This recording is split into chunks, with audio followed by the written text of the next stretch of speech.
बहुत बहुत स्वागत है सभी का हमारे यूट्यूब चैनल स्टूडेंट्स मीडिया में। मैं हूं राज और आप देख रहे हैं students media YouTube channel. Bihar university में जो 19 से 22 के पार्ट 1 के एग्जाम चल रहे हैं, 30 तारीख को सेकेंड सिटिंग में 30 अक्टूबर को हिस्ट्री सब्सिडियरी का एग्जाम हुआ है। इस वीडियो में हम आपको उस हिस्ट्री सब्सिडियरी का आंसर की प्रोवाइड कराएंगे 1 से लेकर के 100 तक की। आप जो देख पा रहे स्क्रीन पर ये हिस्ट्री सब्सिडियरी का जो है वो क्वेश्चन है और ये बुकलेट सीरीज जो है वो डी है। आपके पास जो भी होगा क्वेश्चन सबका सेम ही है, जो नंबरिंग जो है बदल दिया गया है, तो इसका हम आंसर की हम आपको प्रोवाइड करा रहे हैं। आप जो देख पा रहे हैं पहला जो है क्वेश्चन, पहला आप देख पा रहे हैं ये डी सीरीज है और इसका जो पहला क्वेश्चन आप देख पा रहे हैं कि बुद्ध चरित्र किसने लिखी, तो आप देख पा रहे हैं ऑप्शन ए हो जाएगा।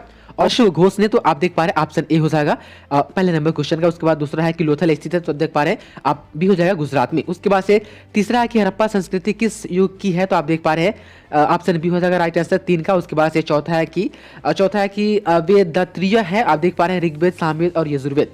चौथा का ऑप्शन ए हो जाएगा। उसके बाद से पांचवा देखिए तो पांचवा है कि निम्नलिखित में से कौन सा यज्ञ राजा के राज्याभिषेक से संबंधित था, तो आप देख पा रहे हैं ऑप्शन ए हो जाएगा राइट आंसर। उसके बाद से छठा है, आप देख पा रहे हैं कि छठा है कि किसने तुर्कान ए चिहालगानी को भंग कर दिया था, तो आप देख पा रहे हैं बलबन हो जाएगा। छठा का ऑप्शन बी हो जाएगा। उसके बाद से सातवां की दक्षिण जीतने वाला प्रथम मुस्लिम शासक जो था वो कौन था, तो आप देख पा रहे हैं ऑप्शन बी हो जाएगा राइट आंसर। उसके बाद से आठवां है कि दिल्ली सल्तनत में अस्थायी सैन्य व्यवस्था किसने लागू की, तो आप देख पा रहे हैं अलाउद्दीन खिलजी ने। उसके बाद से नौवां है कि इब्न बतूता किसके काल में भारत आया, तो आप देख पा रहे हैं मोहम्मद बिन तुगलक हो जाएगा। उसके बाद से 10वां है कि निम्नलिखित सुल्तानों में कौन सबसे अधिक विवादास्पद था, तो आप देख पा रहे हैं ऑप्शन जो है बी हो जाएगा अलाउद्दीन खिलजी हो जाएगा राइट आंसर। उसके बाद से 11वां है कि सिंधु सभ्यता के अधिकांश निवासी किस प्रजाति के थे, तो आप देख पा रहे हैं ऑप्शन बी हो जाएगा भूमध्य सागरीय। उसके बाद से 12वां है कि मोहनजोदारो के अधिकांश आवासीय घर बने थे, तो ईंटों से बने थे, आप देख पा रहे हैं 12 का ऑप्शन भी हो जाएगा। उसके बाद 13 के वर्तमान में सिंधु सभ्यता का सर्वाधिक उपयुक्त नाम होना चाहिए, तो आप देख पा रहे हैं हड़प्पा सभ्यता। उसके बाद से आप देखिएगा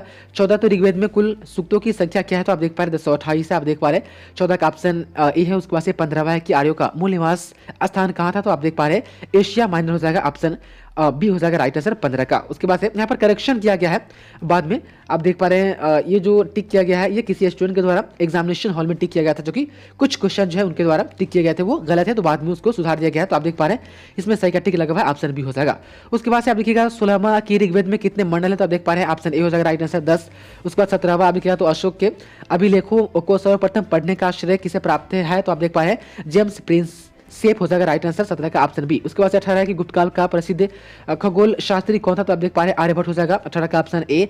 उसके बाद से 19 देखिएगा तो 19 का जो है ऑप्शन सी हो जाएगा राइट आंसर ग्राम की साधारण सभा हो जाएगी। उसके बाद से आप देखिएगा 20, तो 20 जो है 20 का राइट आंसर ऑप्शन ए हो जाएगा राजेंद्र प्रथम हो जाएगा, आप देख पा रहे हैं। उसके बाद ये 21 देखिएगा तो 21 है कि सैंधव स्थल मांडा किस नदी के तट पर स्थित है, तो देख पा रहे हैं चिनाब नदी हो जाएगी। उसके बाद से 22 है कि सैंधव सभ्यता का ज्ञान हुआ, तो आप देख पा रहे हैं उत्खनन से, आप देख पा रहे हैं। उसके बाद से 23 है कि ऋग्वेद काल का प्रमुख देवता था, तो आप देख पा रहे हैं इंद्र हो जाएगा। उसके बाद से 24 है कि महावीर स्वामी को किस स्थान पर ज्ञान की प्राप्ति हुई, तो आप देख पा रहे हैं ऑप्शन बी हो जाएगा राइट आंसर। उसके बाद से 26 देखिए कि विष्णु का तमिल नाम है, तो आप देख पा रहे हैं तिरुमल हो जाएगा राइट आंसर 25 का ऑप्शन बी। 26 देखिएगा तो 26 है कि मोहम्मद बिन तुगलक का वास्तविक नाम क्या था, आप देख पा रहे हैं जौना खां हो जाएगा राइट आंसर इस ऑप्शन के अनुसार। उसके बाद 27 है कि दास विभाग की स्थापना की थी, तो आप देख पा रहे हैं ऑप्शन बी हो जाएगा मोहम्मद बिन तुगलक ने। उसके बाद से 28 है कि तारीख फिरोज शाही का लेखक कौन है, तो आप देख पा रहे हैं ऑप्शन बी हो जाएगा राइट आंसर। उसके बाद से 29 है कि पानीपत का प्रथम युद्ध किसके बीच हुआ था, तो आप देख पा रहे हैं बाबर इब्राहिम लोधी हो जाएगा राइट आंसर।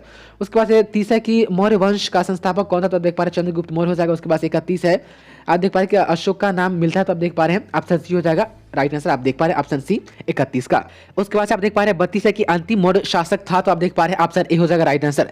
उसके बाद 33 है, 33 का आंसर ऑप्शन सी हो जाएगा राइट आंसर, आप देख पा रहे हैं। समय थोड़ा हम बचाते हैं, आपको सिर्फ आंसर से ही मतलब है ना, ऑप्शन से आप देख पा रहे हैं 33 का ऑप्शन सी हो जाएगा। क्वेश्चन आप पढ़ लीजिएगा कि प्रसिद्ध गणितज्ञ आर्यभट्ट निवासी था, तो आप देख पा रहे हैं यहाँ पर आप देख पा रहे हैं कुसुमपुर पटना का, आप देख पा रहे हैं। उसके बाद से 34 है कि समुद्रगुप्त पुत्र था, किसका पुत्र था, तो आप देख पा रहे हैं चंद्रगुप्त प्रथम का, आप देख पा रहे हैं ऑप्शन ए हो जाएगा 34 का। उसके बाद से 35 है कि चोरी की राजधानी थी, तो आप देख पा रहे हैं तंजौर हो जाएगा। उसके बाद से 36 देखिएगा तो 36 है कि शेख सलीम चिश्ती की दरगाह कहाँ स्थित है, देख पा रहे हैं फतेहपुर सिकरी हो जाएगी। उसके बाद से 37 है कि तुलसीदास ने रामचरितमानस की रचना किस भाषा में की थी, तो आप देख पा रहे हैं अवधी हो जाएगा राइट आंसर ऑप्शन बी। उसके बाद से 38 है कि किस सैंधव स्थल से गोदीवारा का साक्ष्य मिला है, तो आप देख पा रहे हैं लोथल हो जाएगा। उसके बाद से 39 38 है वो। उसके बाद 39 है कि मोहनजोदड़ो स्थित है, आप देख पा रहे हैं सिंध प्रांत पाकिस्तान में। उसके बाद से 40 है कि उपनिषदों का प्रमुख प्रतिपाद विषय क्या था, तो आप देख पा रहे हैं ऑप्शन सी हो जाएगा। उसके बाद से 41 है, 41 का ऑप्शन बी हो जाएगा राइट आंसर। उसके बाद से 42 है कि पशुपत संप्रदाय के संस्थापक थे, तो आप देख पा रहे हैं लकुलिश हो जाएगी राइट आंसर, आप देख पा रहे हैं लकुलिश। उसके बाद से 43 आप देखिए 43 का ऑप्शन ए हो जाएगा राइट आंसर। मौर्य शासन व्यवस्था में रूपदर्शक नामक अधिकारी था, तो आप देख पा रहे हैं ऑप्शन ए हो जाएगा सिक्कों का परीक्षक, आप देख पा रहे हैं। उसके बाद 43 है कि अजंता एवं एलोरा की गुफाएं कहाँ है, तो आप देख पा रहे हैं महाराष्ट्र हो जाएगी। उसके बाद से 45 है कि निम्नलिखित में से किसने विक्रमादित्य की उपाधि ग्रहण की थी, तो आप देख पा रहे हैं चंद्रगुप्त द्वितीय हो जाएगी 45 का ऑप्शन बी। उसके बाद से आप देखिएगा तो 46 है कि महात्मा बुद्ध ने अपना प्रथम उपदेश कहाँ दिया, तो आप देख पा रहे हैं और इसका राइट आंसर हो जाएगा सारनाथ हो जाएगा 46 का ऑप्शन डी हो जाएगा। उसके बाद से 47 है कि आजीवक संप्रदाय का संस्थापक था, तो आप देख पा रहे हैं ऑप्शन ए हो जाएगा राइट आंसर। उसके बाद से 48 है आप देख पा रहे हैं प्रथम बौद्ध संगीति किसकी अध्यक्षता में हुई, तो आप देख पा रहे हैं ऑप्शन सी हो जाएगा राइट आंसर। उसके बाद 49 है कि पार्श्वनाथ की शिक्षिकाओं में महावीर ने क्या जुड़ा, तो आप देख पा रहे हैं इसका राइट आंसर ऑप्शन डी हो जाएगा, आप देख पा रहे हैं 49 का। उसके बाद से 50 है कि निम्नलिखित में से किसका संबंध शून्यवाद से है, तो आप देख पा रहे हैं नागार्जुन हो जाएगा, नागार्जुन है यहाँ पर, आप देख पा रहे हैं 50 का ऑप्शन सी। उसके बाद से 51 आप देखिएगा तो 51 का आंसर जो है वह सी हो जाएगा, आप देख पा रहे हैं ह्वेन सांग किसके काल में भारत आया, तो आप देख पा रहे हैं 50 का ऑप्शन सी। उसके बाद से 52 है वान भट्ट किसके दरबारी थे, तो आप देख पा रहे हैं हर्षवर्धन हो जाएगा 52 का ऑप्शन ए। उसके बाद से 53 है कि रथ मंदिर बने थे, तो आप देख पा रहे हैं ऑप्शन सी हो जाएगा पल्लवों के समय।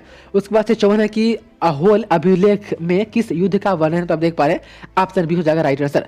55 है कि पाल वंश की स्थापना किसने की, तो आप देख पा रहे हैं गोपाल हो जाएगा। उसके बाद से 56 है कि मोहम्मद बिन कासिम कौन था, तो आप देख पा रहे हैं अरबी हो जाएगा।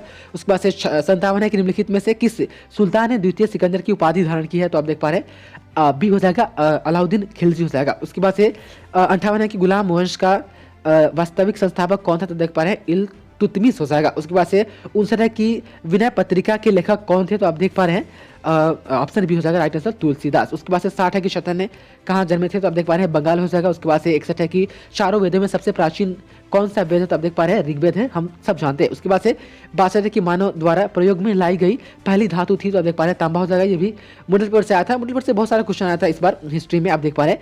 उसके बाद 63 के निम्नलिखित विद्वानों में से किसने अर्थशास्त्र की रचना की, तो आप देख पा रहे हैं ऑप्शन बी हो जाएगा कौटिल्य। उसके बाद से 64 है कि हर्ष चरित्र के लेखक कौन है, तो आप देख पा रहे हैं ऑप्शन ए हो जाएगा राइट आंसर। उसके बाद से 65 आप देखिएगा तो 65 का ऑप्शन बी हो जाएगा राइट आंसर चंद्रगुप्त द्वितीय विक्रमादित्य, आप देख पा रहे हैं। उसके बाद से 66 देखिएगा तो 66 गुप्त काल में सार्थवाह किसे कहा जाता है था, तो आप देख पा रहे हैं सार्थवाह, आप देख पा रहे हैं ऑप्शन सी हो जाएगा राइट आंसर। उसके बाद से 67 है कि चंद्रगुप्त की प्रयाग प्रशस्ति का लेखक कौन है, तो आप देख पा रहे हैं ऑप्शन सी हो जाएगा राइट आंसर। उसके बाद से 68 है कि भारत का नेपोलियन किसे कहा जाता है, तो आप देख पा रहे हैं समुद्रगुप्त हो जाएगा राइट आंसर। उसके बाद से 69 है कि गुप्त काल में भूमिका कहलाता था, तो आप देख पा रहे हैं भाग हो जाएगा। उसके बाद से भाग 70 है कि मोहम्मद गौरी ने किस युद्ध में पृथ्वीराज चौहान को हराया, तो आप देख पा रहे हैं ऑप्शन ए हो जाएगा तराइन का द्वितीय युद्ध। उसके बाद से 71 देखिएगा तो 71 है कि विजयनगर साम्राज्य का संस्थापक कौन था, तो आप देख पा रहे हैं ऑप्शन सी हो जाएगा राइट आंसर। उसके बाद से 72 है कि किस विजयनगर शासक की उपाधि आंध्र भोज थी, आप देख पा रहे हैं ऑप्शन बी हो जाएगा राइट आंसर। उसके बाद से आप देखिएगा 73 है कि महमूद गवा ने किसकी सेवा की, तो आप देख पा रहे हैं ऑप्शन बी हो जाएगा राइट आंसर बहमनियु की, आप देख पा रहे हैं। उसके बाद से 74 है कि बीजक किसके कथनों का संग्रह, तो आप देख पा रहे हैं ऑप्शन सी हो जाएगा कबीर। उसके बाद से 75 की भारत में चिश्ती सिलसिले की नींव किस सूफी संत ने रखी, तो आप देख पा रहे हैं 75 का ऑप्शन ए हो जाएगा। उसके बाद से 76 है कि वेद शब्द का अर्थ है ज्ञान। उसके बाद 77 है कि सिक्कों के अध्ययन को कहते हैं, तो क्या कहते हैं, ऑप्शन सी हो जाएगा राइट आंसर। उसके बाद से देखिएगा तो 78 है कि हर्यक वंश का संस्थापक था, तो आप देख पा रहे हैं बिंबिसार हो जाएगा। उसके बाद से 79 है कि 16 महाजनपदों में कौन सा एकमात्र महाजनपद था जो दक्षिण भारत में स्थित था, तो आप देख पा रहे हैं ऑप्शन ए हो जाएगा राइट आंसर। उसके बाद से 80 है कि पाटलिपुत्र नामक नगर की स्थापना की थी, तो किसने, आप देख पा रहे हैं ऑप्शन बी हो जाएगा उदायन ने की थी। उसके बाद से आप देखिएगा 81 तो सिंधु घाटी की सभ्यता थी, तो आप देख पा रहे हैं मातृ प्रधान हो जाएगा 81 का ऑप्शन बी। उसके बाद से 82 आप देखिए तो 82 के निम्नलिखित में से कौन सा वेद गद एवं पद दोनों में लिखा है, तो आप देख पा रहे हैं ऑप्शन सी हो जाएगा यजुर्वेद। उसके बाद से 83 की 16 महाजनपदों का उल्लेख मिलता है, तो आप देख पा रहे हैं ऑप्शन सी हो जाएगा राइट आंसर। उसके बाद से 84 की चंद्रगुप्त मौर्य का प्रधानमंत्री कौन था, तो आप देख पा रहे हैं चाणक्य हो जाएगा। उसके बाद से देखिएगा 85 तो 85 आप देखिएगा फाहयान के अनुसार गुप्त काल में विनिमय का आम माध्यम क्या था, तो आप देख पा रहे हैं कौरी हो जाएगा। उसके बाद से देखिएगा 86 तो 86 की अशोक को किसने बौद्ध धर्म दीक्षित किया था, तो आप देख पा रहे हैं ऑप्शन सी हो जाएगा राइट आंसर उपगुप्त। उसके बाद से 87 की मेगास्थनीज ने लिखी थी, तो क्या लिखी थी? इंडिका पुस्तक ने, इंडिका पुस्तक जो थी वह मेगास्थनीज ने लिखी थी। उसके बाद से देखिए 88, तो 88 किस स्थान पर अशोक ने भूमि कर घटाकर 1/8 कर दिया था? तो आप देख पा रहे हैं ऑप्शन बी हो जाएगा राइट आंसर। उसके बाद से 89 है कि श्रवण बेलगोला स्थित है, तो आप देख पा रहे हैं ऑप्शन ए हो जाएगा कर्नाटक में। उसके बाद से 90 है कि गुप्तचर व्यवस्था का प्रथम विस्तृत वर्णन मिलता है, तो आप देख पा रहे हैं अर्थशास्त्र में। उसके बाद से 91 अब देखिएगा तो चोल शासन व्यवस्था की प्रमुख विशेषता थी, तो आप देख पा रहे हैं स्थानीय स्वायत्त प्रशासन हो जाएगा, आप देख पा रहे हैं। उसके बाद से 92 है कि तंजौर के यहाँ पर आप देख पा रहे हैं बृहदेश्वर मंदिर का निर्माण किसने करवाया? तो आप देख पा रहे हैं ऑप्शन बी हो जाएगा राजराज प्रथम हो जाएगा, राज प्रथम हो जाएगा, आप देख पा रहे हैं। उसके बाद से 93 है कि चचनामा निम्नलिखित में से कहां से इतिहास का मुख्य स्रोत है? तो आप देख पा रहे हैं सिंध हो जाएगा। उसके बाद से 94 है कि अलब रूनी की रचना कौन सी है? तो आप देख पा रहे हैं तहकीके हिंद हो जाएगा, राइट आंसर, आप देख पा रहे हैं 94 का सी। 95 की मोहम्मद बिन कासिम के आक्रमण के समय सिंध का राजा कौन था? तो आप देख पा रहे हैं दाहिर हो जाएगा। उसके बाद से 96 देखिए तो 96 है कि सिंधु सभ्यता का एक स्थल कालीबाग किस राज्य में स्थित है? शायद यही क्वेश्चन है मेरे पास, आप देख पा रहे थोड़ा डीप पहुंचा है, कालीबंगा शायद है, तो थोड़ा मिला लीजिएगा क्वेश्चन, यहाँ पर कुछ क्लियर नजर नहीं आ रहा है, तो इसका ऑप्शन जो है राजस्थान हो जाएगा, राइट आंसर, आप देख पा रहे हैं 96 का ऑप्शन सी। 97 की हड़प्पा सभ्यता किस स्वरूप में थी? तो आप देख पा रहे हैं नगरीय सभ्यता हो जाएगा, राइट आंसर 97 का ऑप्शन ए। उसके बाद से 98 की हड़प्पा सभ्यता के किस स्थल से घोड़े के अवशेष प्राप्त हुए हैं? तो आप देख पा रहे हैं यहाँ पर कोट्टा हो जाएगा शायद, यही है राइट आंसर, आप देख पा रहे हैं ऑप्शन बी होगा। 98 का थोड़ा मिला लीजिएगा। उसके बाद आप देखिएगा 99 की सिंधु घाटी सभ्यता की अधिकांश मोहरे निर्मित है, तो आप देख पा रहे हैं सेल खरी से, आप देख पा रहे हैं राइट आंसर हो जाएगा 99 का ऑप्शन बी। उसके बाद से 100 और लास्ट की ऋग्वेद की रचना कहाँ हुई? तो आप देख पा रहे हैं ऑप्शन बी हो जाएगा सप्त सैंधो प्रदेश हो जाएगा, राइट आंसर, आप देख पा रहे हैं 100 का। तो आपका कितना सही हुआ आप कमेंट के माध्यम से जरूर बताएं। बहुत बहुत शुक्रिया आपका इस वीडियो को देखने के लिए।